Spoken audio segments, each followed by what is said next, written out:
Liquor కేసులో కుట్రలు తప్ప మరేమీ కనిపించడం లేదన్నారు వైఎస్ఆర్సీపీ లీగల్ సెల్ రాష్ట్ర అధ్యక్షుడు మనోహర్ రెడ్డి. ఒక ప్లాన్ ప్రకారం ప్రభుత్వం ఇరికించాలన్న వ్యక్తుల పేర్లను వరుసగా ఈ కేసులో చేరుస్తోందన్నారు. ఎంపీ మిథున్ రెడ్డి సహా అనేక మందిని ఇబ్బంది పెట్టాలని చూస్తున్నారని మండిపడ్డారు. సిట్ని ఏర్పాటు చేస్తే దానికి ప్రత్యేకంగా పోలీస్ స్టేషన్ ఉండాలని, సీసీ కెమెరాలు ఏర్పాటు చేయాలని, కానీ అవేవీ లేకుండా ఇష్టానుసారం వ్యవహరిస్తున్నారని ఆగ్రహం వ్యక్తం చేశారు.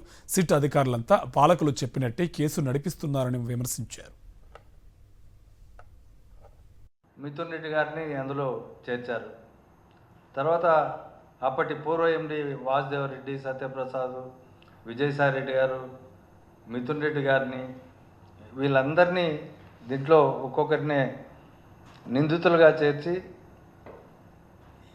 ఎట్లా దీన్ని ఏవి ఆధారాలు దొరకడంలే, కానీ ఆ లోపల ఎంత ప్రచారం చేయాలనో, విష ప్రచారం చేయాలనో ఆ విష ప్రచారం చేసేదానికి వాళ్ళు ఎల్లో మీడియా ద్వారా ప్రయత్నాలు చేస్తున్నారు అనేది స్పష్టంగా అర్థమవుతుంది.